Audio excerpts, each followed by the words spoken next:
नमस्कार मंडळी. ॲक्च्युली आता स्वागत आहे तुमचं माझ्या आजच्या पॉडकास्टमध्ये. जसं की मी तुम्हाला सांगितलं की आजकाल मला खूपच थकायला होतं आहे आणि आणि आपण आजकाल खूप बिझी असतो, तर त्याच्यामुळे मला फारसं ब्लॉग वगैरे करता येत नाही आहे. खूप कठीण होतं आहे सगळं. कॅमेरा लावणं इतकं सोपं नसतं. ते कॅमेरा लावावा लागतो, मग एक शॉट घ्यावा लागतो, मग परत दुसरीकडे अँगल ठेवावा लागतो आणि मने आपण आजकाल बिझी असतात, हिंदीमध्ये बोलत असतात. मी किती पण कट करण्याचा प्रयत्न केला तरी पण त्यांचा आवाज येतोच. आणि कधी कधी काय होतं, मी मुद्दाम पण करते की तुम्हाला कळायला आणि तुम्हाला प्रश्न पडायला, कारण का काय ना काहीतरी विषय तर दिला पाहिजे ना, सगळ्याला चर्चेत तर राहिलंच पाहिजे. तर त्याच्यासाठी मग ठेवते मध्ये मध्ये त्यांचा आवाज. आणि आजकाल ते बिझी असतात, तर तुम्हाला आता माहितीच आहे की किती डिफिकल्ट आहे मला शूट करणं. सो मी आजकाल सुट्टी घेते, कारण खूप थकायला होतं मला मला थकल्यासारखं पण वाटतं. नमस्कार मंडळी, गॉसिप गर्लच्या आजच्या नवीन पॉडकास्टमध्ये पुन्हा एकदा तुम्हा सर्वांचं खूप खूप आणि मनापासून स्वागत आहे. आजकाल काय झालं माहिती आहे, बोमली ना खूप एकदम जपून जपून व्हिडिओ बनवते. जपून जपून जपून जपून जा रे पुढे जी जी आहे. ॲक्च्युली काय झालं आहे ना, ह्यांच्या ह्या खोटेपणाची, ह्यांच्या या आभासी दुनियेची, या खोट्या जगाची, ह्यांच्या या फेक लाईफस्टाईलची लोकांना इतकी सवय झाली आहे. इतकं त्यांना बघायचं, कारण हे सगळं फेक आहे ना, हे रिअल नाही आहे. म्हणजे हे जबरदस्तीने घडवून आणलेलं आहे. फक्त लोकांना असं फील गुड वाटायला, खूप छान वाटायला, त्यांना ती ईर्ष्या किंवा त्यांच्या मनामध्ये डाऊट येण्यासाठी, सेल्फ डाऊट येण्यासाठी हे क्रिएट केलेलं आहे की ह्यांचं लाईफ किती सुंदर आहे, आपलं लाईफ इतकं सुंदर का नाही आहे, आपण कुठे कमी पडतो, ह्या सगळ्या गोष्टी त्या. किंवा ऑन द अदर हँड काही लोकांना असं वाटतं की ठीक आहे ना बाबा, असेही काही लोक आहेत की आपल्याला नाही मिळालं तर आपण ह्यांना बघून खुश होऊया, असं पण कोणाचं लाईफ असू शकतं, असं पण छान आहे हे लाईफ, हे बघायला तरी मिळतं आहे. आपण नाही तर ॲटलिस्ट दुसऱ्यांना तरी जगताना आपण बघू शकतो आहे. तर त्याच्यातनं पण आनंद घेणारी लोक आहेत. पण कसं आहे ना, हे खूप काळ नाही टिकू शकत, कारण हे खोटं आहे. आणि खोटं तुम्ही किती दिवस दाखवणार ना, म्हणजे तुम्हाला ते सस्टेन करायचं तोपर्यंत पॉसिबल होतं जोपर्यंत तुमची रिॲलिटी लोकांना माहिती नव्हती. पण आता काही एका लेवलवरती ती रोस्टर्समुळे लोकांना कळू लागले आहे आणि त्यांना ते कुठेतरी आता ते जाणू लागलं आहे की हां, ही पण एक दुसरी बाजू आहे आणि असंही असू शकतं. हां, बरोबर आहे, हे जे आहे हे खोटं आहे, हे आभासी आहे, हे फेक आहे, हे फक्त आपल्याला दाखवण्यापुरतं आहे, हे थोडंसंच काहीतरी दाखवतात, छान छानच दाखवतात. बाकी असं म्हणजे एक आपण सिरियलच्या बाबतीत विचार करतो ना, की सिरियलमधलं कसं आयुष्य असतं, पिक्चरमधलं कसं आयुष्य असतं, त्यांचं असं रिॲलिटीशी काही संबंध नसतो. वरवरचं आयुष्य असतं, वरवरचं छान छान प्रॉब्लेम्स पण असे वरवरचे असतात. कधी कधी काही प्रॉब्लेम्सच नसतात. पण असं रिअल आयुष्यात नसतं ना, ते कुठेतरी आता ते लोकांना पटायला लागलं आहे. आणि त्यामुळे आता ह्यांना ना थोडंसं आता टाळ्यावर हे लोक येऊ लागले आहेत आणि ह्यांना असं वाटायला लागलं आहे की नाही, आता आपण हे जास्त दिवस नाही ताणून धरू शकत. आणि मध्ये मध्ये हे लोक मग असे रिअलिस्टिक होतात. पण हे जास्त दिवस नाही टिकणार, हे पण मी तुम्हाला सांगते. कारण का व्ह्यूज पडले तर हे परत आपल्या मूळ पदावर येणार, की लोकांना खोटंच दाखवायचं. कारण जे लोकांना आवडतं ते दाखवतात, हे जे खरं आहे ते नाही दाखवत, जे आवडतं तेच दाखवण्याचा प्रयत्न करतात. तर त्यामुळे कसं आहे की शेवटी व्ह्यूज का चक्कर आहे ना बाबू भैया.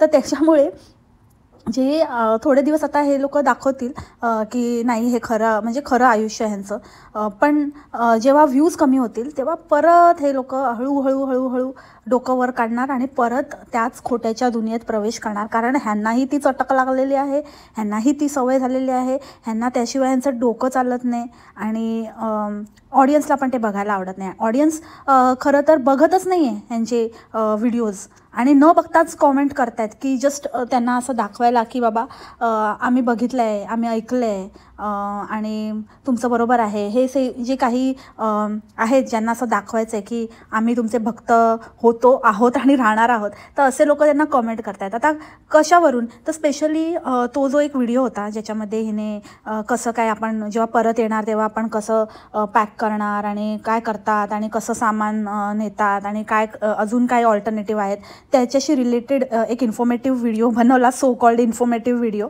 ज्याच्याशी कोणाला काही घेणं देणं नव्हतं. कारण का ज्यांनी क्वेश्चन विचारलेला ते पण तिथे नाही आहेत, किंवा त्यांना काय करायचं आहे, म्हणजे जस्ट फॉर इन्फॉर्मेशन त्यांनी काढलं आहे. कारण तेच आहे ना, मी जसं तुम्हाला सांगितलं की एक कॅटेगरी अशी आहे ज्यांना फक्त असं जाणून घ्यायचं आहे की काय करत असतील हे लोक, कसं असेल ह्यांचं आयुष्य, काय असं वेळ आली तर काय होणार, तसं झालं तर काय करणार. तर असं फक्त त्यांना जाणून घ्यायचं आहे, कारण त्यांना ते स्वतःला कधी एक्सपिरियन्स करायला मिळणार नाही आहे. सो असं आउट ऑफ क्युरिओसिटी लोक क्वेश्चन विचारतात आणि तेवढंच या ताईंना चान्स मिळतो, कारण आता कंटेंटची कमी आहे. त्याच्यामुळे काहीतरी आता कॉमेंटमधनं सजेशन येतात, त्याच्यातनं उचलायचं. हा तर प्रत्येक वेळेला बोलते की मला काहीतरी सांगा, मला सजेस्ट करा, तुम्हाला काय जाणून घ्यायला आवडेल हे ते सजेस्ट करा करून त्यांना प्रेशर आणतात, त्यांना विचारत बसतात, डोकं खातात आपल्या ऑडियन्सचं. आणि मग त्यांनी एखाद्याने काहीतरी कमेंट केली की तेवढंच उचलून धरायचं आणि त्याच्यावर व्हिडिओ बनवायचा. ही तरी बनवते, तरी ती तर काही बनवतच नाही, ती काहीतरी आपलं वेगळंच काहीतरी हिचं चालू असतं. तिच्याकडनं ती अपेक्षा करणं पण चुकीचं आहे, कारण ती एक नंबरची आळशीबाई आहे. हा तर ती फक्त बोलते, तिचं बोलाचीच कडी आणि बोलाचाच भात आहे. पण ही ॲटलिस्ट काहीतरी करण्याचा तरी प्रयत्न करते, पण समहाव ते नाही वर्क होत तिच्या बाबतीत. आणि लोक बघतच नाहीत, न बघताच कमेंट करतात. हे एक दुष्परिणाम आहे मिसलिडिंग टायटल देण्याचा, की लोकांना वाटतं की हे असंच आहे, कदाचित तीच परत येत आहे, तीच परत येणार आहे. आणि ह्याच्यावरून तुम्हाला तुमच्या सो कॉल्ड भक्तांची लायकी पण कळते, वेअर डू दे स्टँड, की ते न बघताच कमेंट करत आहेत. जसं की ताई तू अजिबात परत येण्याचा विचार नको करूस, तिथे छान आहे, तिथे इन्फ्रास्ट्रक्चर खूप छान आहे आणि तुम्हाला आता तिथली सवय झाली आहे, तर बिलकुल इथे परत येऊ नको.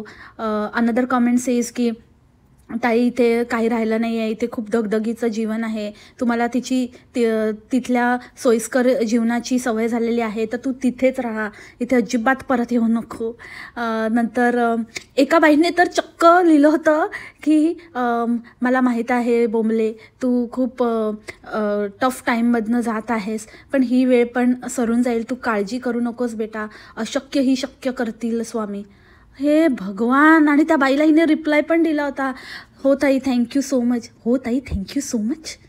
अरे काय आहे ही, कुठे येते परत? तिने जनरल व्हिडिओ बनवलेला म्हणून बोंबले. म्हणून मी सांगते, असे ना मिसलिडिंग थंबनेल नाही द्यायचे. बघ तर पब्लिक तुझं पूर्ण ऐकत पण नाही, बघत पण नाही, उघडून पण बघत नाही आणि आधीच काहीतरी कमेंट करायला लागतात. आणि तू पण काय बाबा, तुला पण काय कमेंट कळते की नाही कळत? म्हणजे तू उलट त्यांना विचारायला पाहिजे की कुठली गोष्ट अशक्य आणि कसला स्ट्रेस आणि कसला विचार. म्हणजे तुम्ही व्हिडिओ बघितला नाही आहे का? पण हिला पण नाही कळलं, ही अगदी थँक्यू सो मच, हो श्री स्वामी समर्थ. अरे देवा, कहाँ से आते ये लोग. आणि आजकाल ही काय खाऊन बसलेली असते काय माहिती. पहिले ते पचक पचक आवाज करायची, आता ते तर करतेच, पण त्याच्या जोडीला हिला सारखं असं काहीतरी असं ढेकर आल्यासारखं येत असतं आणि असं ते दाबून दाबून बोलत असते, असं वेगळंच काहीतरी असं साऊंड करते. एक तर ते वाचत असते ना, आजकाल मावसाडसारखं व्हॉइस ओव्हर द्यायला लागली आहे, एका पेपरवर लिहून काढते वाटतं आणि नंतर मग काम करता करता नुसतं मागून व्हॉइस ओव्हर देते. ते एका लईत बोलते, तर तिला ते बोलता येत नाही एका स्ट्रेचमध्ये, तर त्याच्यामुळे मग ती ते वाचताना पण औंढे गिळते. आणि नाहीतर मग तिला मध्ये मध्ये असं काही बोलत असेल तर मग असं मध्येच असं वर येतं वाटतं जेवण. अगं बोंबले, कमी खात जा. आणि काय गं तुझ्या डाएटचं काय झालं?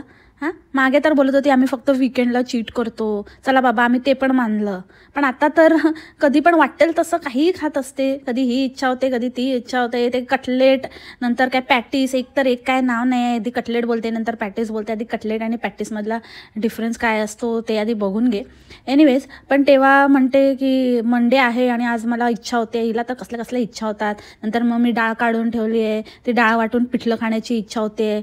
आणि दुसरं काय, मण्याला इच्छा होते लच्छा पराठाला मसाला टाकून मसालावाला लच्छा पराठा खाण्याची. म्हणजे आता तोपर्यंत मण्याच एक इच्छाधारी नाग होता यांच्या घरामध्ये, पण आता ही पण इच्छाधारी नागिण झाली आहे की बाबा कसल्या इच्छा होत असतात त्यांना खायच्या. होतात, नाही असं नाही, पण मग लोकांना कशाला ना उल्लू बनवता तुम्ही की डाएट वगैरे. आता विचारलं तर म्हणेल की नाही हां ते थोडं मध्ये असं झालं, पण आता मी परत करते. अरे काय, ठीक आहे ना, खातो तर खातो मी, जे सगळं खाते, पण थोडं खाते असं म्हणावं माणसांनी. आम्ही हे खातो, आम्ही स्प्राउट्स खातो, मी काय डाएट फूडच खातो आणि फ्रूट्सच खाते आणि माझं असं डाएट, माझं तसं डाएट मी तुम्हाला दाखवणार. आणि काय इथे तर आपलं चाललं आहे आपलं एकदम रवंथ करणं. म्हणजे नो ऑफेन्स टू तिच्या बाबांच्या रेसिपीला, असेल चांगले असेल. आणि हां, मी पण असं ऐकलं होतं की ते खूप चांगलं बनवायचे अशा गोष्टी, आणि त्यांची म्हणे अशी वडापावची गाडी वगैरे पण होती. सो चांगली गोष्ट आहे. पण मला एक गोष्ट कळली नाही बोंबले, की त्याच्यामध्ये तू काय म्हणजे त्याच्यामध्ये नवीन असं काहीच नव्हतं. फक्त मला असं वाटत होतं की वडापाव ब्रेड क्रम्स लावून तळला आहे. कारण स्टफिंग वडापावचंच होतं, बेसन होतं, बॅटर होतं.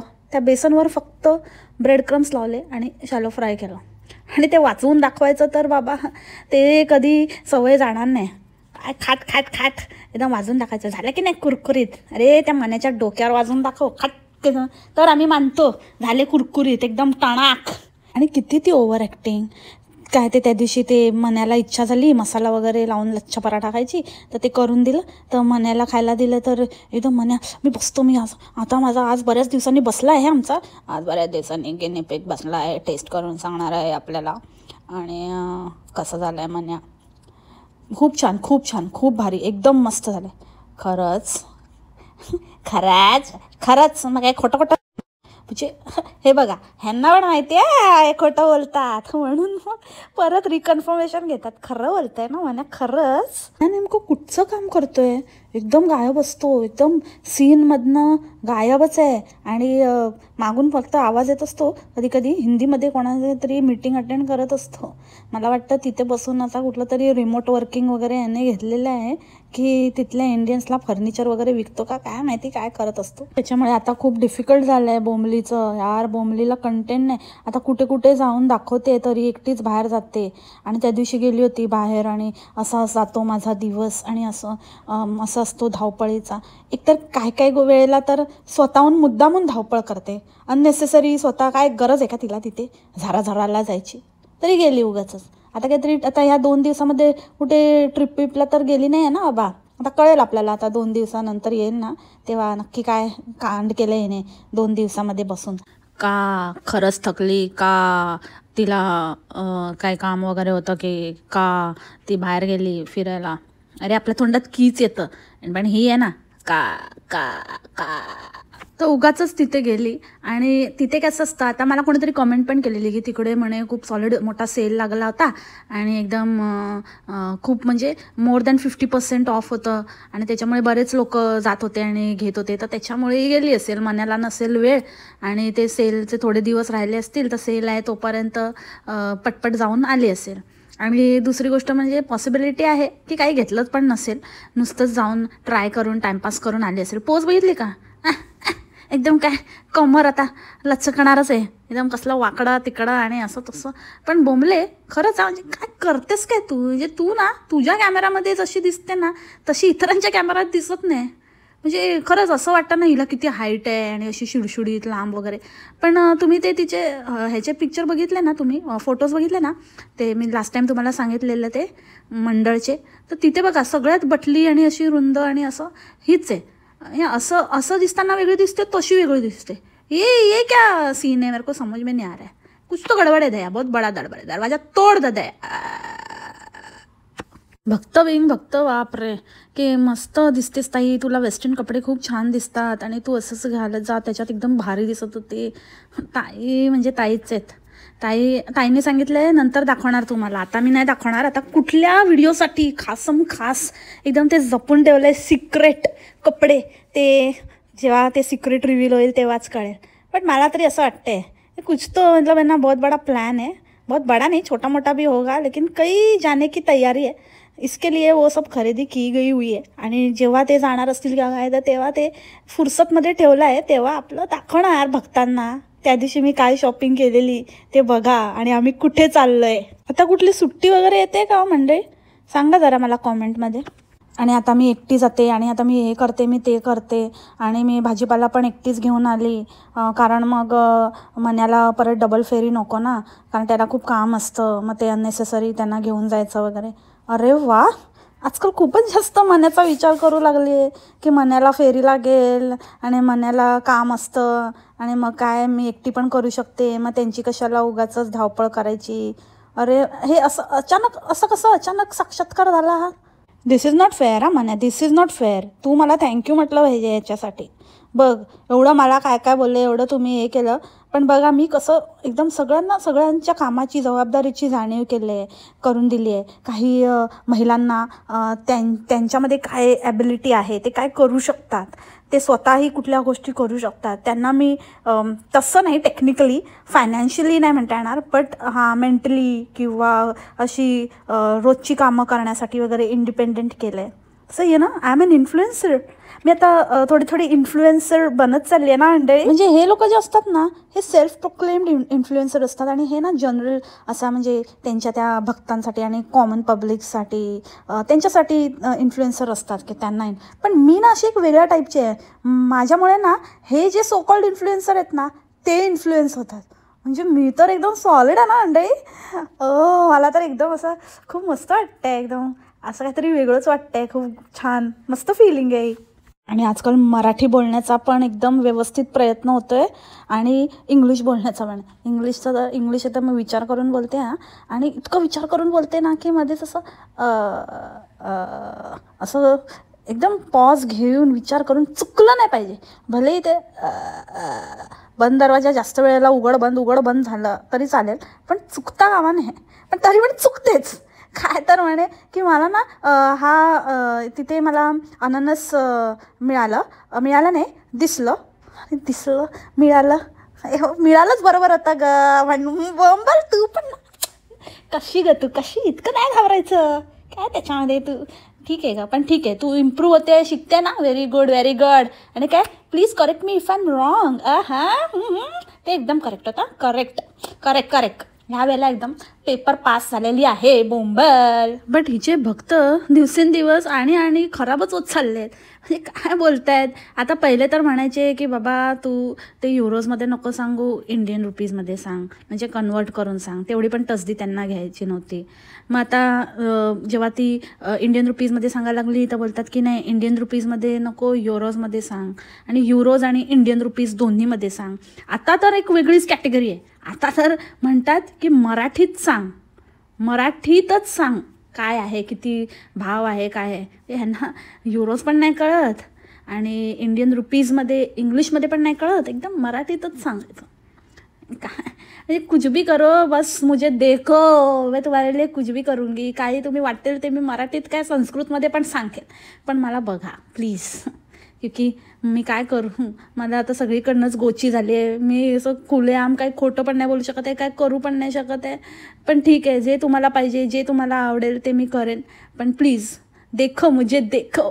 मग मध्येच ताईंना असं दाखवायचं असतं की आपलं लाईफ किती डिफिकल्ट आहे आणि इथे पण जगणं सोपं नाही आहे. इथे तुम्हाला सगळं दिसतं. म्हणजे ताईंना असं वाटतं ना की असं आपल्याला नजर लागत असेल किंवा आपल्याला काहीतरी लोक विचार करत असतील. पण दाखवायचं तर आहे, पण दाखवून ह्या सगळ्या गोष्टी पण बॅक ऑफ द माइंड असतात. आता ज्या दिवशी ते व्हिडिओ करत होत्या तेव्हा ताई बोलता भणाल्या की मी हे माझ्याबद्दल नाही म्हणत आहे, पण जस्ट असं शेअर करताना पण मला असं कसं तरी होतं आहे. म्हणजे मला असं बोलताना पण असं भीती वाटते किंवा असं कसं तरी वाटतंय जेव्हा मी सांगते की ह्या वस्तूचं मी हे करणार ते करणार, जस्ट एक्झाम्पल म्हणून. पण तर ते कुठेतरी असतं ना, ह्युमन टेंडन्सी आहे, तर तसं तिला पण वाटत असेल. तर त्याच्यामुळे मध्ये काहीतरी असं डिफिकल्टी आणि आपण कसं काय इथे मॅनेज करतो आणि इथे कसं सोपं नाही आहे हे ह्यांना मध्ये दाखवायचं असतंच. त्याचं कारण हेही असतं की त्यांना थोडं तर दाखवायचं आहे ना, बाबा इतकं सोपं नाही आहे, आमचं पण लाईफमध्ये स्ट्रगल आहे. तुम्हाला असं वाटतं बाहेर राहणं, पण बाहेर राहणं जितकं मजा आहे, कारण अशा बऱ्याच कमेंट आल्या ना की इथे असं आहे तसं आहे, पण ती तिथेच राहा आणि तिथे खूप छान आहे तिथल्या लाईफची. मग काय नाही फर्निचरचं घेऊन आल्या. असं सोपं नाही आहे. इथे फर्निचर वगैरे सगळं आपल्याला असेंबल करावं लागतं, कारण आता ते मेडचंच घिसापिटा डायलॉग किती वेळा बोलणार ना. आणि ते आता ते हाचं झालेलं आहे पेटंट. ती सारखं बोलत असते इथे सगळं स्वतः करावं लागतं आणि शेजारचे पाजारचे येत नाहीत, आपल्याला लोनली फील होतं वगैरे. तर ते तर आहेच, ते पण ते तिचं डायलॉग आहे ना. आता सेम टू सेम बोलली तर मग चांगलं नाटणार, परत कॉपी असं बोलणार. म्हणून मी हिने नवीन शोधून काढलं. ही म्हणते की हिचा फर्निचरचंच आहे. लास्ट टाइम पण हेच बोललेली, फर्निचर स्वतःला असेंबल करायला लागतं. हिला खूपच मोठा टास्क आहे. पण मी काय म्हणते माहिती आहे की असं काही नाही आहे. पैसे दिले ना की सगळं होतं. आणि इंडियात पण तसंच आहे. इंडियामध्ये पण कुठली गोष्ट फुकट नाही मिळत. म्हणजे ते तुम्ही म्हणता की इथे लेबर मिळत नाही आणि इंडियामध्ये कसं असतं, ते लोक करून देतात, ते हे करून देतात. नाही, सॉरी, यू आर रॉंग. म्हणजे काय तुम्हाला तुमच्या देशाची काय किती माहिती आहे हे ह्याच्यावरनंच कळतं तुम्हाला. आणि स्वतः जिथे राहता तिथली पण पुरेपूर माहिती नाही आहे स्वतःच्या. तर मायभूमीची तर सोडाच, त्यांना तर तुम्ही ग्रांटेडच धरलेलं आहे ह्या इंटरनॅशनल धुणी भांडी संघटनेने. ह्यांना असं वाटतं की बाबा आपली मायभूमी म्हणजे तिथे काहीच नाही, तिथे सगळं काही पॉसिबल आहे, तिथे काय नाही तर म्हणजे काहीच नाही किंवा सगळंच त्यांच्या सोयीनुसार एकदम सोयीस्कर आहे. आणि हेच काय ते डिफिकल्ट लाईफ जगतायत तिथे आणि हेच काय ते बेस्ट लाईफ पण जगतायत. एक तर ह्यांनाच माहिती नाही, सगळंच खिचडी आहे ह्यांची, नक्की काय प्रकार आहे. म्हणजे ह्यांना दाखवायचं पण आहे की आम्ही खूप छान जगतो पण आहोत, पण ह्यांना हे पण दाखवायचं आहे की आमच्या लाईफमध्ये पण चॅलेंजेस आहेत. सो मग हे असे चॅलेंजेस विकत घेतलेले चॅलेंजेस असतात ह्यांचे. आता पैसा दिला तर सगळीकडे सगळं काही मिळतं, हे काय बिग थिंग नाही आहे की तुम्ही दिलंत. आयकियामध्ये आता इंडियाला पण आयकिया आहे, तर आयकियामध्ये सर्रास सगळीकडे स्वतःलाच असेंबल करावं लागतं, मग ते इंडियातलं असू दे नाही तर आणि कुठलं नेदरलँडचं असू दे. पण काय आहे ना, जर त्यांना पण तुम्ही एक्स्ट्रा पे केलं असतात, त्यांचे वेगवेगळे पॅकेजेस असतात, जर तुम्ही एक्स्ट्रा पे केलं तर ते येऊन तुम्हाला असेंबल करून देतात. तर त्याच्यामुळे ते जरा नीट विचार करून बोलत जा. जी गोष्ट आपण कुठल्या पण गोष्टीला ना मार्ग असतो, पण तो आपण का नाही ऑप्ट करू शकत. असं सरसकट आपण बोलून मोकळं नाही होऊ शकत की बाबा इथे असं नाहीच आहे, इथे आपण असं नाहीच करू शकत. आणि प्रत्येक वेळेला भारताबरोबर कंपॅरिझन नको. भारतातल्या गोष्टी खूप वेगळ्या आहेत, भारतातल्या लोकांचे चॅलेंजेस खूप वेगळे आहेत. हां ठीक आहे, त्यांना जसं काही गोष्टींचा त्यांना प्रिव्हिलेज आहे तशी त्यांची पण स्वतःची चॅलेंजेस आहेत. जसं काही गोष्टींचा तुम्हाला प्रिव्हिलेज आहे, तुम्ही प्रिव्हिलेज्ड आहात, तसं काही गोष्टींचे चॅलेंजेस तुम्हालाही आहेत. तर सो चॅलेंजेस कुठेच चुकले नाही आहेत, सगळीकडे सर्वांना स्वतःची त्या लेवलवर चॅलेंजेस असतात. सो काय नाही आहे, ह्या 2-4 व्हिडिओजमध्ये तर काहीच नव्हतं बघण्यासारखं. रेसिपीज दाखवल्या आणि नंतर एक बॅक शॉट लावून म्हणजे बॅक कॅमेरा लावून बॅक साईडने शॉट घेत आपलं स्टेअर्स क्लीन करताना वगैरे दाखवलं. एकदम काही बघतात ताई, काही खपवतात, काही कंटेंट नाही आहे ताईंकडे. आणि म्हणून आता मला वाटतं 2 दिवस ब्रेक घेऊन शांत डोक्याने विचार करतायत ताई की आता मी नेक्स्ट काय करू, कसं करू आणि काय दाखवू शकते मी आणि काय कंटेंट आणू. सो खूप पेच निर्माण झाला आहे ताईंसमोर. आणि खरंच आता हा पेचातनं कसं बाहेर पडायचं आणि कसं त्याची आता स्ट्रॅटेजी आणि त्याचं प्लॅनिंग चाललेलं आहे. तर लवकरच आपल्याला कळेल की ताई आपल्यासाठी काय नवीन आणतात की काय होतं आहे. आगे आगे देखो होता है क्या. उगाच काहीतरी टाईमपास चालला आहे. आता ते बड्डेला गेली घ्यायला, तर ते हे घेऊन आली. काय घेतलं ते दाखवलंच नाही. लास्ट टाईम पण काय गिफ्ट घेतलं ते कुठे चाललेली दुसऱ्या एका मैत्रिणीच्या मुलाच्या बड्डेला, तर तेव्हा पण फक्त गेली दुकानात आणि काय घेतलं ते काय माहिती नाही आणि फक्त आपल्या मुलींना घेऊन आली. पण मी काय म्हणते की ते मिशा घेतल्या, तर त्या मिशा एकच पॅकेट घ्यायचं ना, तर त्याच्यामध्ये वेगवेगळ्या आता काय 4-5 मिशा एकसाथ लावून तर त्या बसणार नाहीत. एकीने एक लावली तर दुसरी लावणार, मग एक्सचेंज करू शकतात. दोघींना 2 पाकिटं उगाच काहीतरी म्हणजे काहीही करायचं असो. पण तो काय असं चर्चा करण्याचा विषय नाही, ज्याची त्याची इच्छा 2 घे 4 घे, आपल्याला काय करायचं आहे.